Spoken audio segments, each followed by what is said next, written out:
बहुत है तो तुम्हें अपनी रक्षा करनी आनी चाहिए। ये जो बाबा ने हमको डिसिप्लिन बताए, नियम मर्यादाएं बताए, इससे हम अपनी रक्षा कर लेते हैं।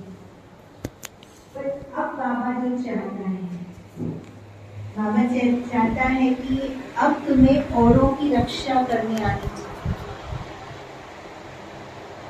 तो अपने आप से कभी कभी हम पूछें ये जो हम डिसिप्लिन फॉलो करते हैं तो उसके कारण मेरे घर वालों को कहीं असुविधा तो नहीं हो जाती है। कभी कभी ये डिसिप्लिन फॉलो करने में उनको हमारे लिए क्रोध तो नहीं आता है, वो हमारा विरोध तो नहीं करते हैं।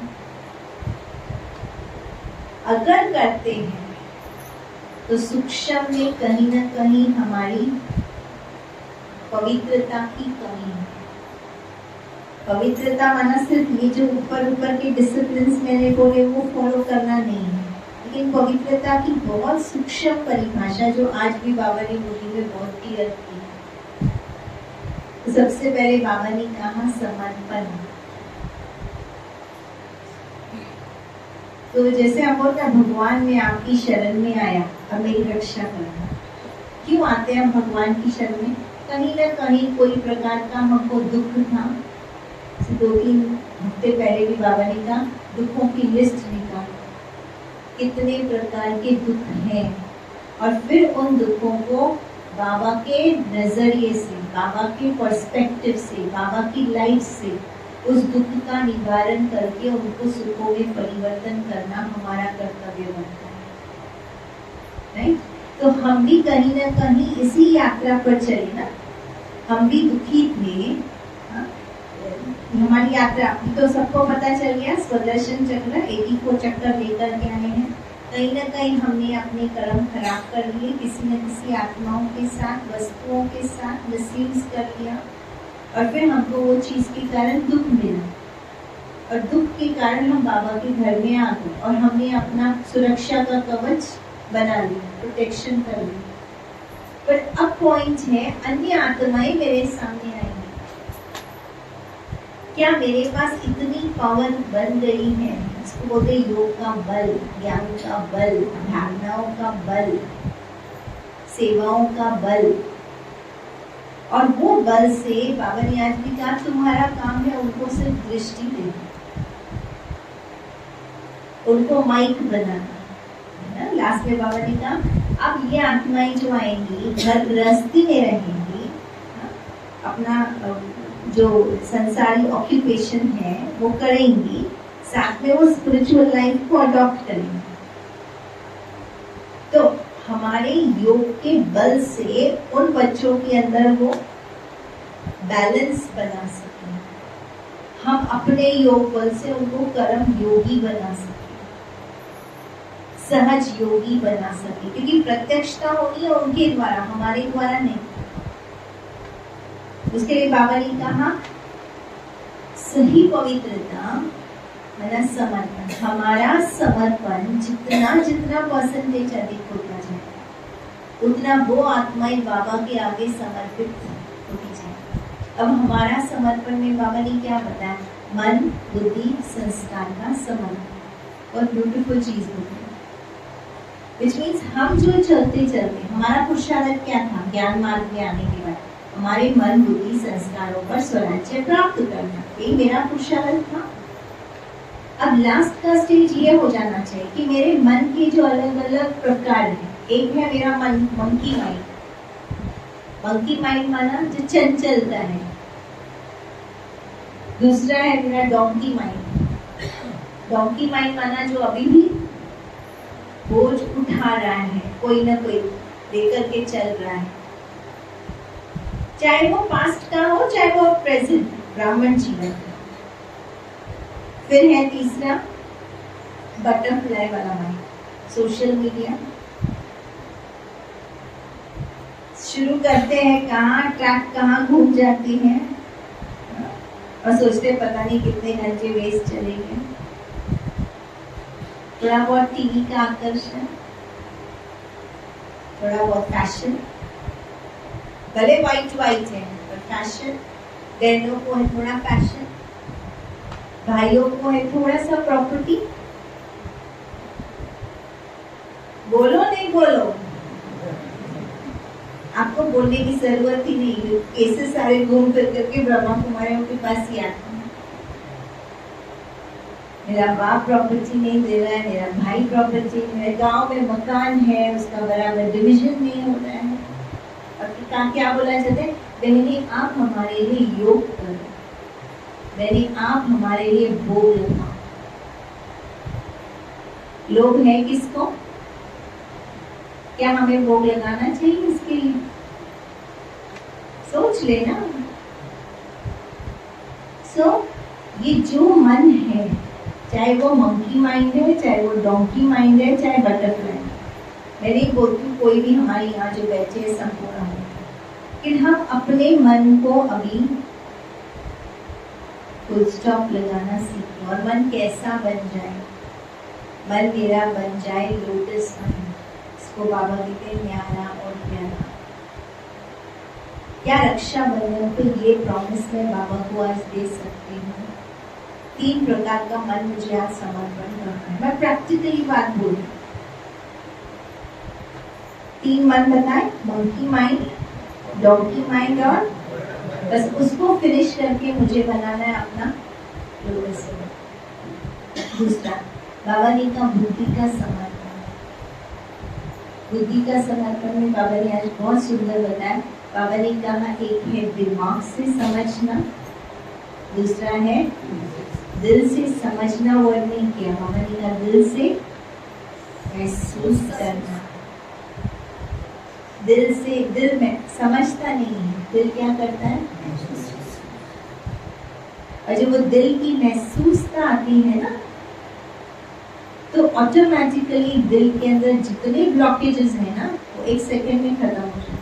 बस दिल महसूस करे कि मैं बाबा का हूँ, मैं बाबा का बच्चा हूँ।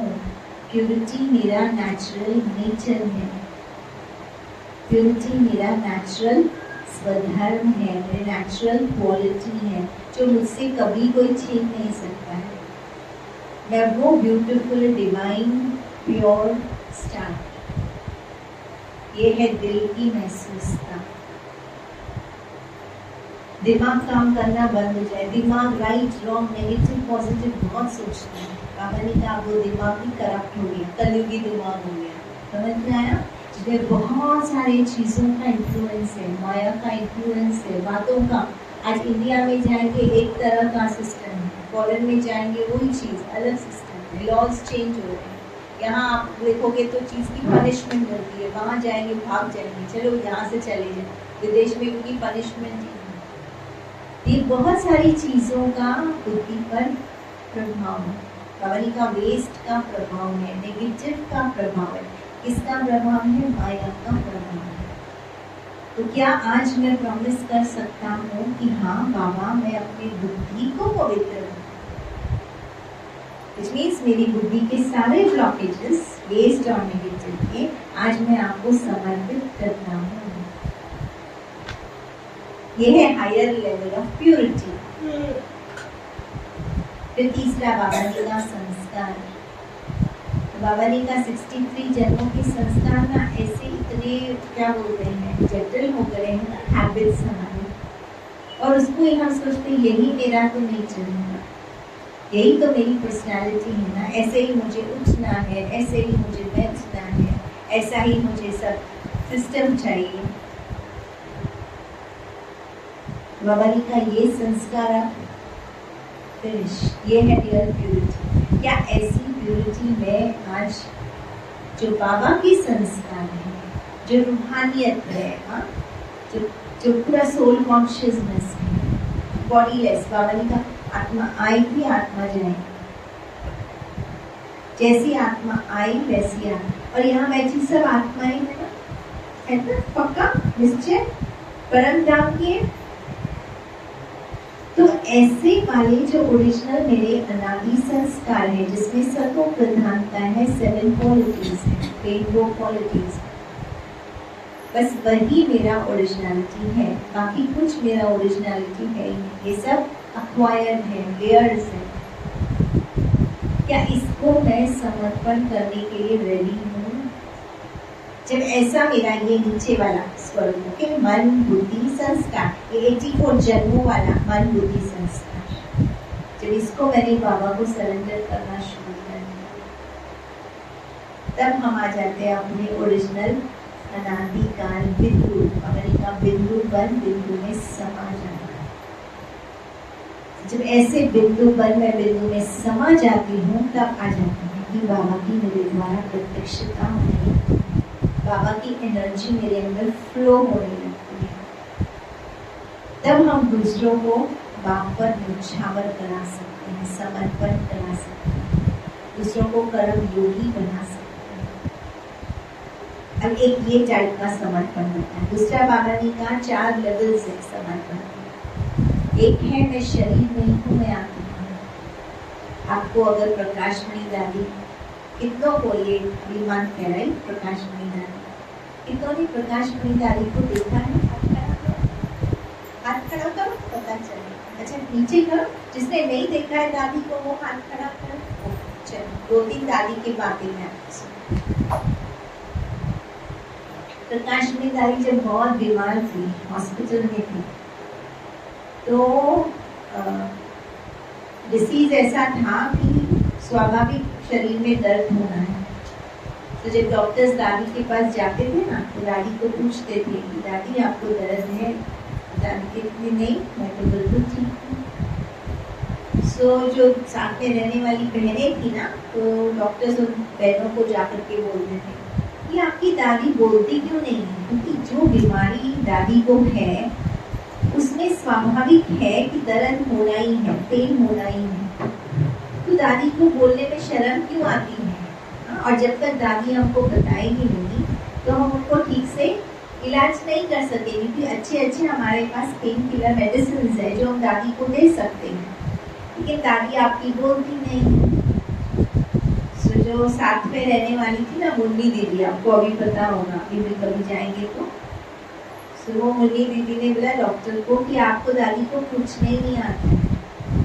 ऐसे कैसे पूछने नहीं आता है? तो डॉक्टर बोला आप आओ, हाथ पकड़ के डॉक्टर को दादी के पास लेके गए।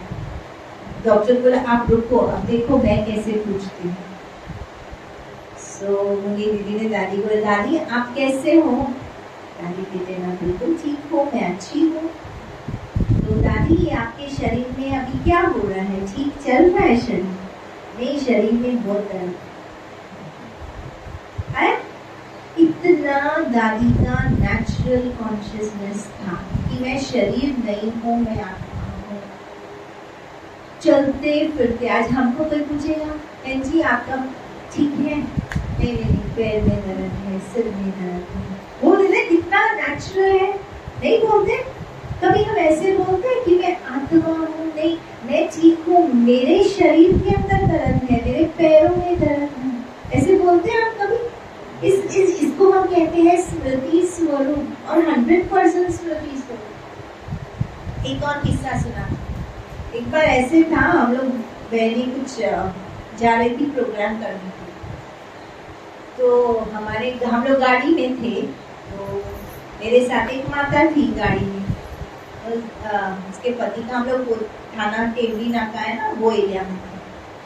तो माता जी के पति का फोन आया, तो उसको पूछता है भाई किधर हो तुम? क्योंकि उस दिन बहुत सारा रोड ब्लॉक था, मतलब ट्रैफिक जैम था। पति को चिंता हो गई, तो पति ने कहा किधर हो तुम? तो माता जी को मैं देखा, इतनी कूल होकर उसको बोल दिए मैं कहाँ होगी, आपको पता ही नहीं अभी तक मैं कहाँ हूँ, एक ही जगह तो है, मेरी बिल्कुल के पीछे बैठी हुई। मैं 2 सेकंड के लिए हैरान हो गई। मैंने कहा कि इतना हलचल चल रहा है, हाँ मतलब हम लोग ऑलमोस्ट 15-20 मिनट्स एक ही जगह स्टकअप है। दूसरा कोई इंसान होता तो क्या बोलना, क्या बोलूं, गाड़ी हिलती नहीं है, इधर टेमरी नाका में इतनी ट्रैफिक जैम हो गई। अब समझ रहे हैं, पर ये माता जी इतनी कूल, और आकर के उनको बोली कहाँ हूँ? इधर ही हूँ, बैठी हुई हूँ, प्रभु जी के पीछे बैठी हूँ। ये है स्मृति। बोलते हैं मैं शरीर नहीं हूँ, मैं आत्मा हूँ, तो क्या हर समय मुझे वो पक्का पक्का याद रहता है कि सचमुच मैं शरीर नहीं हूँ, मैं आत्मा? चेक करो, चेक करो। फिर दूसरा बाबा ने कहा संबंधों से डिटैच, संबंधों को समर्पण।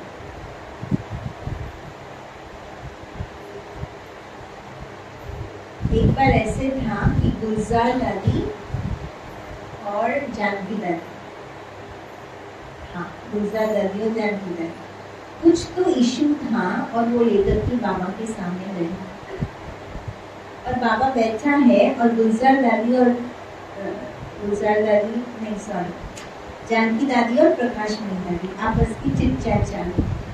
वो लोग जो यज्ञ का इशू था ना, कुछ प्रॉब्लम था, आपस के बाबा के सामने डिस्कस कर रहे थे। और फिर डिस्कस करने के बाद बाबा की तरफ देखते हैं और कहते हैं बाबा, और आप क्या बोलते हैं, मतलब इसके बारे में आप क्या बोलना चाहते हैं? तो बाबा ने कहा कि आपने मुझसे कुछ पूछा क्या? मेरे से बात जो इश्यू डिस्कस कर रहे थे तो आप मुझे बता रहे थे क्या वो इश्यू? तब से लेकर के दादी प्रकाशमणि हो, चाहे दादी गुलजार हो, चाहे दादी जानकी हो, उनकी पक्की पक्की धारणा हो गई है जब भी वो संबंध संपर्क में आते हैं, अगर दो लोग आपस में बात कर रहे हैं तो कभी भी वो अपना काम लगाते हैं।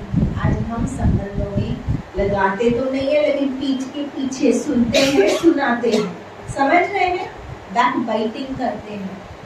मुंह पे शायद अभी बहुत बोलने की ना ताकत नहीं रही है किसी में भी, सब कमजोर हो गए, लेकिन पीठ के पीछे संबंधों के बारे में स्पेशली, चाहे वो लौकिक हो चाहे वो अलौकिक फैमिली के अंदर, ये बहुत चर्चा चल रही है, बहुत ज्यादा। तो अब इस चीज पे अटेंशन दो। एक बार गुलजार दादी की भी बात बताती, जो उनके साथ में टीचर्स बहने रहती थी विले पार्क में, वो अनुभव सुना रही थी। एक बार ऐसे हुआ कि रात को खाना खाने के बाद गुलजार दादी वॉक कर रही थी। जब वॉक कर रही थी तो साथ में उनकी बहनें जो भी थी वो थी, तो वो लोग डिस्कस कर रही थी आज ये फलाना गेस्ट आने वाला है, तो ये गिफ्ट निकाल के देना है। फिर इतने में उनको लगा कि दादी बहुत साइलेंस में चल रही है। उन्होंने दादी को पूछा, दादी आपको डिस्टर्ब तो नहीं कर रहे हैं हम? दादी ने कहा जब तक दादी को आप नहीं पूछोगे, जब तक दादी के अटेंशन देने की कोई बात नहीं होती है, दादी का अटेंशन अपने से हटके दूसरे पर कभी नहीं। आज क्या हम ये प्योरिटी की अपनी प्रतिज्ञा बाबा से कर सकते हैं, ये व्रत ले सकते हैं कि संबंधों में हम अनावश्यक न किसी के बारे में बोलेंगे न सुनेंगे। समझ में आ रहा है? ताकि ये जो गॉसिप माइंड है ना हमारा, वो वाला खत्म हो जाए, यज्ञ के अंदर क्लीनलीनेस आ जाए, प्योरिटी आ जाए। अगर समझो कोई आपको किसी के बारे में बोल भी रहा है ना, आप उनको क्लियर कट टर्म्स में बोलो, भैया या बहन, आप जाकर के उनको डायरेक्टली बात करो, या उनके जो आपको बात करनी है जब हम हो ना तब आप उनके सामने बात करो। अगर आपको मेरी आवश्यकता हो बीच में तो आप दोनों बैठो और बात करो। अब आ जाती है तीसरी। कई लोग बोलते हैं संबंधों में हम ऐसे करते हैं ना तो फाइट्स हो जाते हैं, या कभी कोई बहुत बात कोई एक फेवर होता है, बोले इसको हम करेंगे ना सपोर्ट तो वो नाराज हो जाए। समझा ना? आप समझ रहे हैं संबंधों में ऐसे होता है। अब मैं प्रकाशमणि दादी की बात सुना। एक बार ऐसे हुआ कि प्रकाशमणि दादी और मुन्नी वो गए थे ज्ञान सरोवर, और ज्ञान सरोवर में जब वो शाम का समय था तो वो लोग सैंडविचेस सर्व कर रहे थे। तो मुन्नी दीदी ने देखा सैंडविचेस तो बोला, वो पहले आपको मालूम मशीन नहीं होती थी, पता है ना, एक सैंडविच बनता था और आता था। तो उस समय जब वो ज्ञान सरोवर में गए ना तो भाई फटाफट 8-10 सैंडविच लेके आ रहा था। तो मुन्नी दीदी ने प्रश्न पूछा कि तुम्हारे इतने सैंडविच फटाफट कैसे बन रहे हैं? सोचने का नई नई मशीन आई है और एक साथ एक मशीन के अंदर 8-10 सैंडविच बन के बाहर निकल गए। तो दादी बैठी है, मुन्नी दीदी बैठी है और जो भी गेस्ट आए थे साथ में तो वो बैठी। तो मुन्नी उनको जो सैंडविच बनाने वाला है उसको बोलती है कि भैया एक काम करो, ये सैंडविचेस तो मैं शांतिवन में लेके जा, मतलब ये मशीन जो है वो मैं शांतिवन में लेके जाती हूँ। तो अभी हाँ दादी सुन रही है, मुन्नी बोल रही है कि ये जो मशीन आई है ना तो मैं वो शांतिवन में लेके जाती हूँ। अब वो दादी ने वो भाई का चेहरा देखा, मस्त मस्त, तो उसको एक थोड़ा सा बोलते ना रिलीफ मिला है। रोज बेचारा एक एक सैंडविच बना के देता था, एक नई मशीन आई है जो 8-10 इकट्ठा निकालती है। लेकिन अभी मुन्नी दीदी बोले तो ना तो कोई बोलता नहीं है, बोला हाँ जी दीदी, मतलब ऐसे किया। तो बड़ी दादी हाँ, सो दादी को इनको भी खुश करना है, मुन्नी को भी खुश करना है, और वो भाई का भी दादी ने चेहरा देखा, उतर तो गया था लेकिन वो बड़ों के सामने कुछ बोल नहीं सकता। सो बड़ी दादी कैसे उनके साथ इंटरैक्ट करती है। तो बड़ी दादी ने बोला कि मुन्नी तुमको क्या रोज सैंडविचेस खाने हैं? तो मुन्नी ने कहा दादी रोज कौन खाएगा, सोचने की बात है ना, सैंडविचेस रोज कौन खाएगा। तो दादी ने कहा कि तो फिर अभी वो भाई को बुलाओ जिसको तुमने बोला मशीन तुमको चाहिए, बोलो कि हम तो रोज खाएंगे नहीं। तो मुन्नी फिर दादी को देखने लग गई। दादी का तुम बुलाओ, वो भाई को बुलाओ। बुलाया तो भाई को बोला कि देखो ये मुन्नी है ना, उसको जब भी सैंडविच खाने की दिल हो तो तुम ये मशीन लेकर के नीचे आ जाओ। समझ में आ गया? ताकि वो भाई को भी मस्त मस्त तो मिला है, थोड़ा सा रिलीफ ना इंसान को कि हाँ बाबा छुटकारा मिलता है ना किचन से। माताओं को भी ऐसे लगता है हाय नहीं मशीन आ गई तो एक साथ 8-10 निकल रहे तो अच्छा है। तो ये था दादी का हैंडलिंग करने का नेचर, संबंधों को न इसको बुरा करती थी न इसको। अब हम बोलेंगे ये पॉसिबल कैसे होता है? आज उसके लिए बाबा ने बहुत सुंदर बात बाबा ने कही। बाबा ने कहा ओनली है वायरलेस की पावर, तुम्हारे पास है वॉइसलेस पावर। जब तुम्हारे पास ये वॉइसलेस पावर होगी, समझ में आया? वॉइसलेस माना निर्विकारिता, उसके लिए भी शुभ सोच रहे हो, इसके लिए भी शुभ सोच रहे हो, इसको भी तुम्हें संतुष्ट करना है, उसको भी तुम्हें संतुष्ट करना है। और ये वॉइसलेस जब तुम्हारी बुद्धि हो जाएगी तब तुम 100% कनेक्ट हो जाओगे किसके साथ? शिव बाबा के साथ।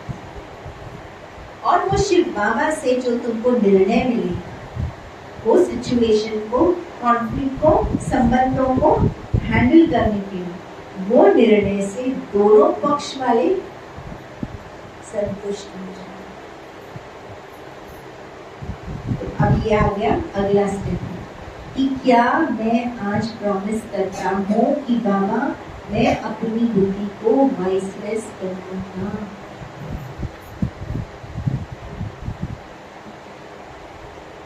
बोलो बोलो। अच्छा अब चौथी लेवल और गहरी, आज पूरी मुरली में गहराई है। और एक लेवल, एक बार ऐसे हुआ कि कभी ये लोग मधुबन में सेवा कर रहे थे, तो बाहर वाले सेवादारियों को बुलाते हैं ना सेवा करने के लिए। बच्चे लोग बोर हो रहे क्या? तुम लोग के स्टोरी सुना रहा हूँ, हम लोग बोर हो जाओगे। सो बाहर वाले जो सेवादारी है ना वो सेवा करने के लिए आते थे। तो जब सेवा करने के लिए आते थे तो उसमें से एक भाई आया था। तो जो डिपार्टमेंट वाले हैं ना, तो उन्होंने दादी को जाकर के कंप्लेन किया, दादी ये क्या है, अमृत वेला योग करता है, मुरली करता है, फिर जाकर के रूम में सो जाता है, हमको ये भाई चाहिए। और ये बंदा बोल के आया था कि मुझे यज्ञ में समर्पण होना है। अब दादी को पता है इसको समर्पण कराना है। अब डिपार्टमेंट वाले बोल रहे हैं कि हमको ये बंदा चाहिए। दादी सिचुएशन को कैसे हैंडल करें? सोचो केस स्टडी दे रहे हो ना आपको, कैसे करें? दादी ने क्या किया, दादी ने वो सारे डिपार्टमेंट वाले लोगों को बुलाया और ये भाई को भी बुलाया। अब सामने आमने बात होगी। दादी ने वो भाई को बोला, भैया आपकी तो बहुत कंप्लेंट आ रही है, आप बहुत सोते हो। वो भाई बोलता है, हाँ दादी मेरे को बहुत नींद आती है। दादी को पहली बात तो ये पसंद आ गई कि भैया ने सच बोला है। अब सच बोला है तो इसको यज्ञ में हमको कैसे भी करके टिकाना है। दादी क्या करती हैं, दादी वो डिपार्टमेंट के लोगों को बोलती हैं, देखो ये भाई मानता है कि इसको बहुत नींद आती है। वो डिपार्टमेंट वाले तो और गुस्सा हो गए, एक तो आप करो गलती, ऊपर से आप दादी के सामने स्वीकार भी करो कि मुझे नींद आती है, खुले रीति से आप बोलती हो। डिपार्टमेंट वालों ने बोला, दादी आप कुछ भी बोलेंगे ना, हम इसको रखने वाले नहीं। दादी ने कहा, अच्छा अगर दादी आपसे माफी मांगे तो ये भाई की तरफ से आज दादी आपको माफी मांगती है कि इसमें कोई बुराई है, अपनी बुराई को निकाल नहीं सकता है, और आज दादी आपको हाथ जोड़ती है और इसकी तरफ से माफी मांगती है कि इसको माफ कर दो और इसको एक सेकेंड चांस दे दो। अब जब दादी हाथ जोड़े, कौन बोलेगा कि दादी हम चांस नहीं देंगे? तो भी वो मुंह फुला करके आंख बंद करके ठीक है, दादी ने बोला, दादी की खातिर ओके, तो डिपार्टमेंट वालों ने उसको काम पे रख दिया। 1 महीने के बाद दादी ने उन डिपार्टमेंट वालों को बुलाया, बोला भैया अभी कैसे चल रहा है? दादी ने कहा, दादी जादू हो गया। क्या जादू हो गया? जिस दिन से आपने हमारी मीटिंग कराई उसके सेकंड डे से ये बंदा कभी सोया ही नहीं और ये डिपार्टमेंट में सबसे चुस्त बन करके काम चल रहा है। अब दादी ने उस बंदे को बुलाया, उसको पहले तो सौगात दी, फिर बुलाया, भैया आपकी तो तारीफ हो रही है, जहाँ पे पहले कंप्लेंट आती थी अभी तो तारीफ हो रही है कि आप तो बहुत चुस्त हो गए हो। दादी मेरे को उस दिन इतना बुरा लगा जब आपने मेरे जगह पे आपने उनसे माफी मांगी। अब मेरी दादी को तो मैं नीचे नहीं कर सकता हूँ, अब मैंने अपने ठान लिया है कि वो चुस्त होकर के मैं सेवा करूँ। तो आप सोचो, समझ रहे हैं आप, किसी और की कमजोरी के लिए हम जिम्मेवारी लेना, दिस इज कॉल्ड बाप समान स्टेज। गलती उसकी, पर उसकी गलती को, जैसे बाप होता है ना, बच्चा गलती करता है तो बाप क्या बोलेगा? क्या बोलेगा? मेरी गलती है ना। भाई नहीं बोलेगा, बोलेगा भाई? नहीं, बाप बोल देगा। भाई बाप कवर अप करेगा, बाप छुपा लेगा। जब हम इस तरीके से दूसरों की कमियों को भी कवर अप करते हैं, उनकी जगह पे हम माफी मांगना शुरू करते हैं, ये है हाईएस्ट फॉर्म ऑफ प्यूरिटी। एक है अपने पुण्य कर्मों का मैं किसी और को दान करती हूँ, दूसरा है दूसरों की कमजोरियों का भी भाग या सजा वो मैं लेती हूँ। ये है सबसे हाईएस्ट फॉर्म ऑफ प्यूरिटी। जब ये फॉर्म ऑफ प्यूरिटी को हम अपनाना शुरू करते हैं यज्ञ के अंदर, और आज यज्ञ को इन चीजों की बहुत बहुत जरूरत है। तो ये समर्पणता जब मेरे में आती है, तो मैं पहली समर्पण क्या बताया, मैं शरीर नहीं मैं आत्मा हूँ। दूसरी समर्पणता संबंधों के बीच में जो ये होता है, अच्छाई और बुराई का जो ये चक्कर चलता है, उसके अंदर हम अपने आप को कैसे हैंडल करना सीखते हैं, तो ऑटोमेटिकली हम प्योरिटी के सेकेंड लेवल पे पहुंचते हैं। अब तीसरा लेवल बाबा जी का पोजीशन की बात। अब कई जगह ऐसे हो रहा है आजकल, काफी बड़ी बहनें यज्ञ में शरीर छोड़ करके चली जाती हैं, तो उसके अंडर में जो सेकेंड बहन है, थर्ड बहन है, वो सीनियर पोजीशन पे आ गई है। अब हुआ हो क्या रहा है, कई वहाँ पे उसी सेंटर के पुराने जिज्ञासु वो सीनियर बहन से भी ज्यादा अनुभवी है, क्योंकि वो पहले से ज्ञान में है, समझा। अब उनको ये चीज का ईगो आ रहा है, ये छोटी बहन हमको क्या सिखाएंगी। ये यज्ञ आज करंट में प्रॉब्लम्स फेस कर रहा है, मैं ही राइट हूँ, मेरी बात ही ठीक है। लौकिक पोजीशन का छोड़ दिया है, लेकिन ज्ञान का पोजीशन, ज्ञान का अभिमान, मैं बहुत सालों से ज्ञान में चल रहा हूँ, मैं अच्छा योगी हूँ, मैंने इतनी सेवाएं करी हैं, मुझे इस चीज का रिटर्न में यज्ञ में मिलना चाहिए। एक्सपेक्टेशंस बढ़ते जा रहे हैं, नाम मान शान की बीमारी, बाबा सुनने की आदत पड़ गई है, और वो बाबा कभी नहीं बोलती है ना तो बहुत ज्यादा ब्राह्मण डिप्रेशन में जा रहे हैं।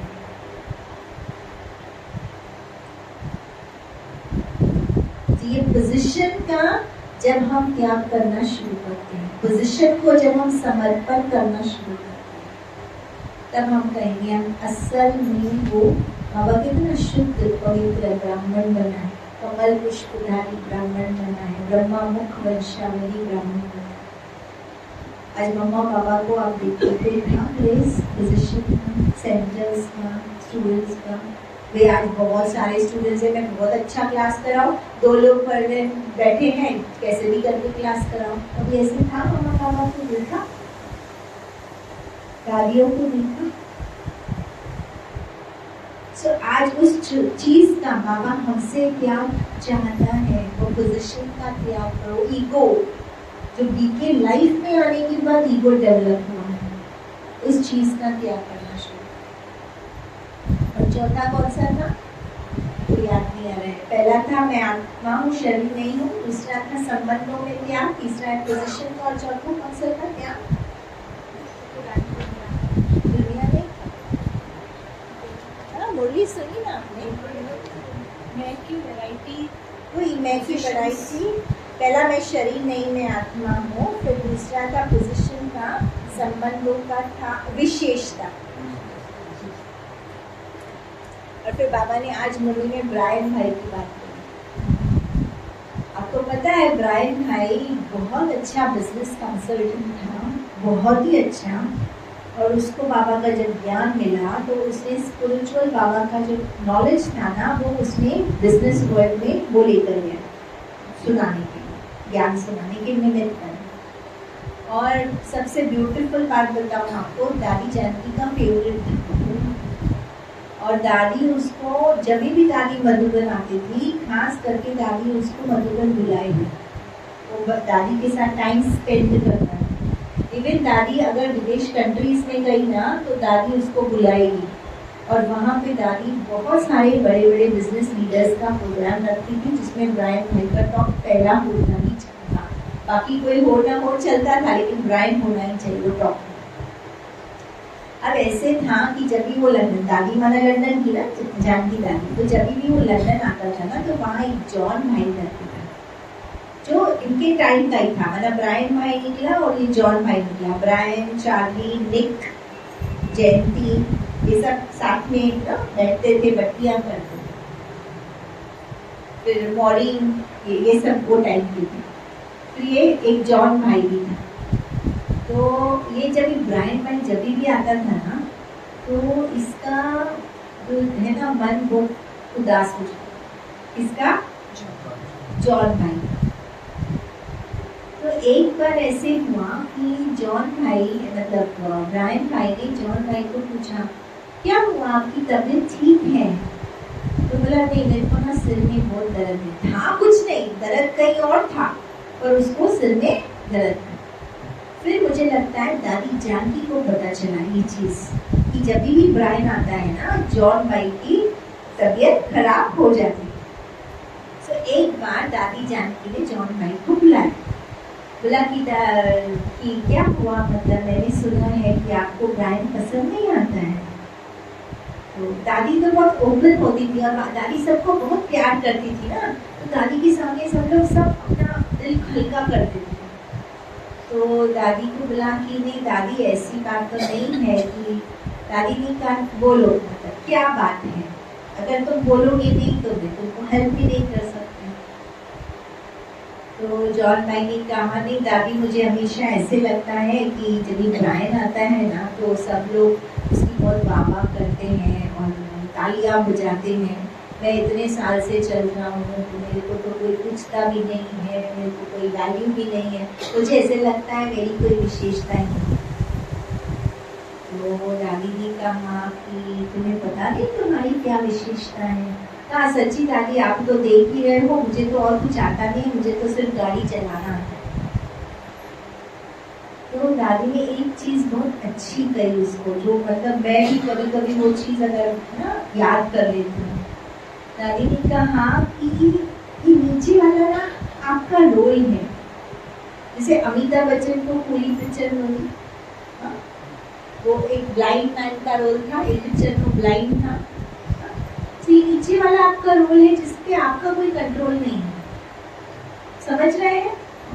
आपका कंट्रोल किस चीज पर है कि जब मुझे ब्लाइंड मैन का रोल मिलता है तो मैं वो रोल बेस्ट कैसे प्ले करूं, उसके मार्क्स मिलते हैं। अगर मुझे कूली बनना है ना, बोझ उठाना है, तो मैं वो हंसते हंसते बोझ कैसे उठा रहा हूँ और वो कूली में भी मैं हीरो बन के कैसे दिखाता, वो मेरा चैलेंज है। तो दादी ने कहा विशेषता तुमको मिली हुई है, वो तुम्हारी नहीं है, वो भगवान की है, लेकिन वो विशेषता को तुम कैसे यूज करते हो उसके तुमको मार्क्स मिलते हैं।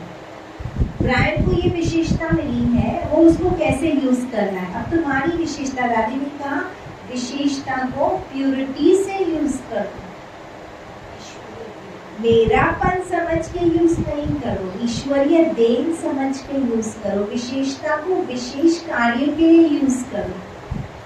तो उसने सोचा मन में विशेषता तो है, चलो दादी ने बोला गाड़ी चलाने आती, अब विशेषता को प्योरिटी से यूज करो, विशेषता को विशेष रूप से यूज करो। नहीं किया, समझ में नहीं आ रहा था उसको।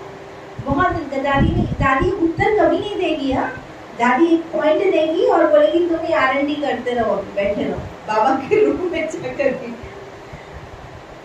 वो बैठा रहता था, योग करता रहता था। फिर उसको टचिंग आई कि दादी ने कहा विशेषता को विशेष रूप से यूज करो। तो वहाँ लंदन में गुजराती माताएं बहुत थी, तो क्या करता था, रोज गाड़ी में वो गुजराती माताओं को लेके आता। धीरे धीरे करके सब लेना ना, आना जाना चालू हो गया। फिर आ गया, दादी ने उसको बोला अच्छा एक काम करो, बहनों को जाना होता है बाहर, तो तुम लोगी गाड़ी। बोला हाँ दादी आपने बोला था विशेषता को विशेष रूप से यूज करो। अब वो धीरे धीरे समर्पण भाव के फिर धीरे धीरे क्या हो गया, बड़े बड़े लोग आने लगे लंदन में, आना जाना, महारथी आने लगे। अब नेचुरल है, जॉन भाई इतना अवेलेबल है तो पहले अधिकार से बोली ना जॉन आप आ जाना और ये फलाना महारथी आए, आप इसको लेके जाओ घुमा के। ये महारथियों के क्लोज कनेक्शंस में आ गया। आप लोगों को एक क्लास करने के लिए ना 1 घंटा अगर कोई महारथी के साथ टाइम स्पेंड करना है तो कितना मेहनत करनी पड़ती है, कोई कहाँ से कोई कहाँ से। ये तो महारथी के साथ जाने का टाइम, आने का टाइम, पूरा दिन ट्रैवलिंग में, वो पूरा महारथी उसका ही बन जाता है। अब धीरे धीरे इसका जो चेन है ना, फेस पूरा खिलने लगा। 2-3 साल हो गए, फिर ब्रायन आया। तो उसका देखा चेहरा तो बहुत चेंज हो गया। तो बोला कि अभी तुम्हारी तबीयत ठीक है? तो बोला कि नहीं, एक बात बताऊं? बोलो। बोला आप जब भाषण करते हो ना तो लोग आपकी वाह करते हैं, लोग तारीफ करते हैं, और जब मैं गाड़ी चलाता हूँ ना तो भगवान ऊपर से मेरी ताली बजाते हैं। आप ताली भी नहीं बजाते ना, कैसे अच्छी वाली अच्छी स्टोरी सुनाई। तो ये पुण्य है, आप समझ रहे हैं? इसको बोलते हैं विशेषता को विशेष रूप से यूज करना, प्योरिटी से यूज करना। मैं बनाया ना, मेरे में ये विशेषता है, उसमें ये विशेषता है, फिर जाकर के आप कंपैरिजन करोगे, हमेशा लो वाली फीलिंग नहीं आएगी। लेकिन जो भी मुझे मिला हुआ है उसका बेस्ट यूटिलाइज मैं यज्ञ के लिए, बाबा के लिए कैसे करूँ, इसके लिए मैं और क्या आइडियाज निकालूं, इन्वेंशंस करूं। आपको मालूम है अभी नया एक निकला है कॉन्टेस्ट, प्रतियोगिता, प्रभु रत्न का, स्पार्कलिंग वालों ने निकाला है। ऐसा मैं मधुबन गई थी ना अभी, तो वहाँ पे बोला मुझे कि तुम्हारे आपके सेंटर से 20 लोग कम से कम आने चाहिए, हर सेंटर से उस स्पार्क प्रतियोगिता में। और उसमें इतना ब्यूटीफुल बात क्या बताऊँ, क्या सब ज्ञान योग धारणा सेवा, मैं देख रही थी इस वेबसाइट, ज्ञान, पहले ज्ञान को आप वैज्ञानिक रूप से कैसे पेश कर सकते, फिर वो प्रदर्शनियाँ समझाते हैं, अलग अलग प्रदर्शनियाँ अलग अलग तरीकों से कैसे समझा सकते हैं। फिर योग का कॉन्टेस्ट है, उसमें है 3 घंटा ना पलक झपक बिना और हिले डुले पोजीशन चेंज करने के बिगड़, एकाग्र होकर के आप कैसे योग कर सकते हो। फिर योग का मूल्यांकन, योग की लेवल क्या है, योग की आपकी परसेंटेज क्या है, योग की आपकी स्टेजेस क्या है, वो पूरा मूल्यांकन। फिर ये है games, okay, value based games नए नहीं, आप खुद भी रिसर्च करो। फिर प्रेजेंटेशन अलग अलग टाइप से आप कैसे कर सकते हो, अभी आजकल कैनवा ज़्यादा यूज हो रहा है, वो यूज़ कैसे कर सकते हो। फिर AI टूल्स, आपको मालूम है ना AI टूल्स अभी बहुत अच्छे निकल गए मार्केट में। अभी आप उसमें कुछ टेक्स्ट डाल दो, आपको पूरा इमेज क्रिएट करके दे, और सब नए नए, हाँ, मतलब लेटेस्ट। और क्या था उसमें, सेवा हो गया, धारणा हो गई, और हाँ फूड का, हाँ, फूड में भी ऑयललेस, और वो अग्नि के बगैर आप खाना कैसे बनाओ। सात्विक फूड तो हम बोलते हैं, लेकिन आप ऑयल भी यूज नहीं करो, और हाँ फायर भी यूज नहीं करो, अग्नि भी यूज नहीं करो, उसके बिना आप खाना कैसे बनाओ। तो मैंने देखो ना, यज्ञ आपको एकदम जो मॉडर्न जनरेशन वाली है उसके हिसाब से अभी आपको ट्रेन कर रहा है। सो आपकी जो विशेषता, उसमें 16 कैटेगरीज है। हाँ, मैं देख रही थी कितना यज्ञ मतलब हमारा केयर कर रहा है। तो आपकी जो विशेषता है, उस विशेषता को विशेष रूप से कैसे कार्य में लगाना। और चलो ठीक है, आपको नहीं भी आता है ना, मैं बोलती हूँ ग्रुप में ज्वाइन हो जाओ, वहाँ दूसरों से आपको आइडिया, क्योंकि ग्रुप्स बन जाएंगे। 16 कैटेगरी है ना, तो 16 वो व्हाट्सएप ग्रुप जरूर बनाएंगे, और वो व्हाट्सएप ग्रुप में अगर आपको नहीं भी आ रहा है तो आपको दूसरों की तो आइडियाज मिल रहे हैं ना, तो आप अपने अपने सेंटर पे फिर इम्प्लीमेंट कर सकते हो, यूज कर सकते हो। तो ये है विशेषता को विशेष रूप से कार्य में लगाना। और दूसरी बात आज की मुरली में थे प्रकृति को सकाश। बाबा ने बोला कि पाप कर्म मनुष्य करता है और उसके फिर कॉन्सिक्वेंसेस प्रकृति में दिखाई देते हैं। तो एक बार गुलजार दादी की बात बता रही हूँ। गुलजार दादी जब योग में बैठी थी, सो एक बहन ने आकर के दादी को पूछा कि दादी आप रोज क्या करती हो।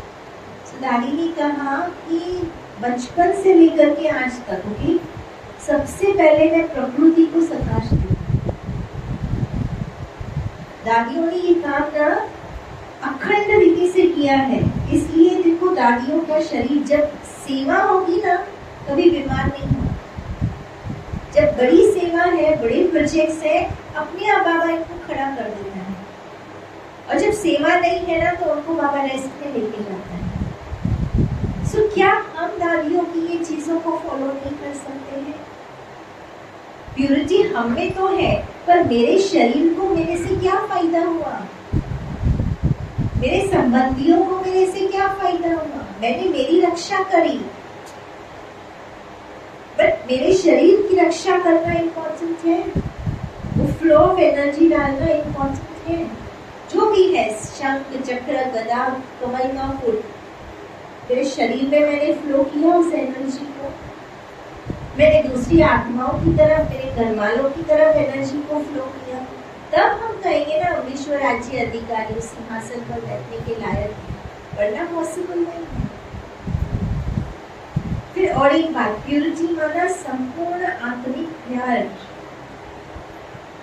आज हमने दादियों को देखा है इतना आपस में प्यार, सबको ये चीज पता भी होगी, पर कई नए हैं तो मैं वो कहानी बताना चाहूंगी। एक बार ऐसे हुआ, गुलजार दादी आने वाले थे जानकी दादी के पास, नहीं सॉरी, जानकी दादी आने वाली थी गुलजार दादी के पास। तो दादी आने के पहले गुलजार दादी ने जो उधर काम करते थे ना लोग, साथ में दादी के थे, तो उनको बोला कि एक गुलदस्ता लेके आना। तो टाइम हो गया, वो भी शायद दादी की तैयारी में बहुत बिजी हो गए होंगे, तो भूल गए होंगे, तो गुलदस्ता आया ही नहीं। तो गुलजार दादी क्या करेगी सोचो, दादी खुद गार्डन में जाती है और जाकर के छोटे छोटे गार्डन के फूल निकालती है, वो ब्राह्मणी को बोलती है, वो रोटी का फॉइल होता है, सिल्वर फॉइल पता है, बोला सिल्वर फॉइल लेके आओ। दादी ने खुद वो सिल्वर फॉइल से एक छोटा सा गुलदस्ता बनाया और ऐसे रख के वेट कर रही है कि जानकी दादी आने वाली है। दादी ऐसे रख के जैसे वेट कर रही है, तो जानकी दादी आती है। दादी आती है तो गुलजार दादी, वो जो ब्राह्मणी है ना, तो वो जो गुलदस्ता है ना जो गुलजार दादी ने बनाया, तो वो गुलदस्ता उसने साइड में कर दिया और इतने में बड़ा वाला गुलदस्ता आ गया था। तो दादी को बोला, दादी आप ये गुलदस्ता जानकी दादी को दे दो। तो उसने वो गुलदस्ता दे दिया, दादी ने दे दिया, गुलजार दादी ने जानकी दादी को दे दिया।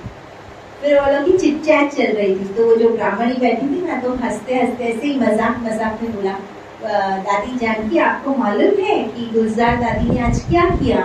तो जानकी दादी बहुत वो ना एक्साइटेड, तो क्या किया, मतलब गुलजार ने क्या किया? तो बोला कि ये देखो गुलदस्ता दिखाया, हाँ बोला ये देखो गुलदस्ता आपके लिए बनाया। अब आप और मैं ये ऐसा ही गुलदस्ता, आपको बड़ा वाला गुलदस्ता मिला है, आप ये छोटे से गुलदस्ते को वैल्यू करेंगे? पर दादी जानकी ने क्या किया, मतलब मैं सुन के हैरान हो गई। दादी जानकी वो दादी गुलजार बड़ा वाला गुलदस्ता उधर ही रख दिया, वो छोटा गुलदस्ता लेते लेते डांस करते पूरा, हाँ पूरा शांतिवन में डांस करते करते वो क्लास में गई है, वो गुलदस्ता लेकर के सबको बोला, आपको मालूम है आत्मिक प्यार क्या होता है, आत्मिक बंधन क्या होता है, ये है आत्मिक बंधन। फिर सारी स्टोरी सुनाई। गुलजार दादी ने आज मेरे लिए गार्डन में जाकर के फूल तोड़े और मेरे लिए, अच्छा फिर पूरा दिन दादी के पास तो लोग मिलने आते ना, पूरा दिन जो आए दादी वही स्टोरी सुनाई। और फिर दादी बोलने लगी कि ये है सही में आत्मिक प्यार जो दादियों में दिखाई देता है। ये रिस्पेक्ट, खाली प्यार नहीं था, रिस्पेक्ट भी था। एक बार ऐसे था, मैं पूरा करूं, एक बार ऐसे था जानकी दादी और बड़ी दादी, सो वो रहते थे फॉरेन में और प्रकाश मणि दादी यहाँ इंडिया में। सो एक बार ऐसे हुआ, प्रकाश मणि दादी को बहुत ऐसे प्लान आया कि बाबा ने आज भी बोला ना, भारत वाले विदेश वाले ऐसे कोई प्लान बनाओ और बड़ा सा प्रोग्राम करो। तो उनको ऐसे हुआ कि दिल्ली में जाए और हम फॉरेनर्स भी आए और इंडिया वाले भी इकट्ठे हम ये प्रोग्राम करें। तो उन्होंने जयंती को बोला और वो जो हम वहाँ पे बहनें थी ना, उन सबको बोला कि हम ये प्रोग्राम करेंगे। लेकिन शाम का टाइम होता था, लंदन सुबह, तो ये शाम पे होती थी। तो 5 बजे शाम को उन्होंने प्रकाश मणि दादी को फोन किया, बोला दादी ऐसे ऐसे है और हमारे ये विचार है, तो ये प्रोग्राम करना है। तो सामने से क्या आया वो बहनों को सुनाई नहीं दिया, लेकिन थोड़े टाइम के बाद जानकी दादी एकदम चुप, अच्छा बहनें बता रही थी आज हमको कुछ प्रोग्राम करना हुआ और हमको पूरी टीम सपोर्ट कर रही है, तो हम बड़ों के सामने कितना जाकर डिस्कशन करते हैं, नहीं करते हैं, हम प्रूव करके दिखाते हैं, ये देखो आइडिया दादी आपको पता नहीं है, ये समय के अनुसार ये प्रोजेक्ट अच्छा है, ये समय के हिसाब ये टॉपिक रखो, आपको क्या नॉलेज है, हम बोलते नहीं है बड़ों को। लेकिन जानकी दादी ने एक शब्द से बड़ी दादी के साथ कोई डिस्कशन नहीं किया, जबकि उनकी पूरी इच्छा थी मैं ये प्रोग्राम करूं। ये है सच्चा आत्मिक रिस्पेक्ट। क्या ये बंधन आज हम यज्ञ में एक दूसरे के लिए मान सकते हैं? एक ने कहा, दूसरे ने माना, भले मेरी 1000 इच्छा हो मैं ये प्रोग्राम करूं, मैं इस तरीके से करूं, परंतु अगर बड़ों ने हमको बोल दिया ना ये नहीं करना है, फिर एक बाबा ने कहा 1 सेकंड में फुल स्टॉप, बिंदी लग जाए। क्या ये बिंदी हम बाबा को आज गिफ्ट के रूप में दे सकते हैं? बाबा यस, आज से लेकर के फुल स्टॉप बिंदी।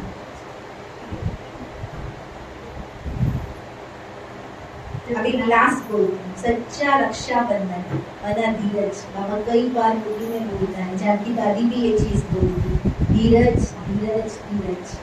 राखी तो हम बांधते हैं, हर साल बांधते हैं, लेकिन इतना धीरज आ गया है हमको हर चीज के लिए, हर एक जगह के लिए, हर एक बात के लिए, इतनी गंभीरता, इतना धीरज। एक छोटी सी बात सुनाती हूँ, एक बार गुलजार दादी की बात सुनाती हूँ। तो एक गुलजार दादी स्नान करने गए थे और जो लास्ट स्टेज था ना, अभी यहाँ पे जब बॉम्बे में थी, तो दरवाजा बंद नहीं करती थी दादी और बहनें बाहर होती थी। एक बार दादी बाथरूम में थी, तो हंसा बहन या इसने तो मुझे तब मतलब क्लास में अनुभव सुनाया, बोला वो आए तो जो उनके साथ में नीलू बहन थी ना दादी के साथ में, तो वो फोन पे बात कर रही थी। तो थोड़े टाइम के बाद बहनें वापस आई, तो बोला कहाँ है दादी? तो दादी अभी भी बाथरूम में है। बोला 15 मिनट हो गए, 20 मिनट हो गए, फिर तीसरा राउंड किया, हमने दादी अभी भी बाथरूम में है। तो नीलू बहन ने दादी को आवाज दिया, दादी आप इतना टाइम बाथरूम में? तो दादी ने कहा नहीं, तुम फोन पे थी ना, सेवा कर रही थी। तो दादी तुमको कैसे बोले? दादी के पास टॉवल ही नहीं था। आज आप और मैं इतना पेशेंस रख सकते हैं, हम कैसे बोलेंगे अरे तेरे को सुनाई नहीं देता है, टॉवल नहीं है मेरे पास, समझ में नहीं आता है, फोन रख दे। ऐसे जनरल में हम कैसे बोलेंगे? बाथरूम में है। पर उस समय पर भी इनकी स्थिति देखो, स्मृति स्वरूप स्टेज। हम बोलते हैं क्लास में आए, सबके बीच में है तो बहुत अच्छा है, इनके अंदर बहुत गुण है, मैनर्स है, वैल्यूज है, भाई बहनों के सामने अच्छा है, लोग बहुत धीरज से बात करते हैं। पीछे जाने के बाद कैसे बात करते हैं? तो ये है ट्रू रक्षाबंधन, रियलिटी। जब सच है ना, बाबा कहते हैं सच तो बीतो नच, फिर बाबा रक्षा करे। अगर दिखावा है, झूठ है, बाबा रक्षा नहीं करे। तो अपनी धारणाओं में ना सच्चे रहो। 4 लोगों के बीच में है, 10 लोगों के बीच में है, छोटे सेंटर पे है, बड़े सेंटर में है, वो इम्पोर्टेंट नहीं है, लेकिन मेरी धारणा मेरी रक्षा करना है। शिव पिता को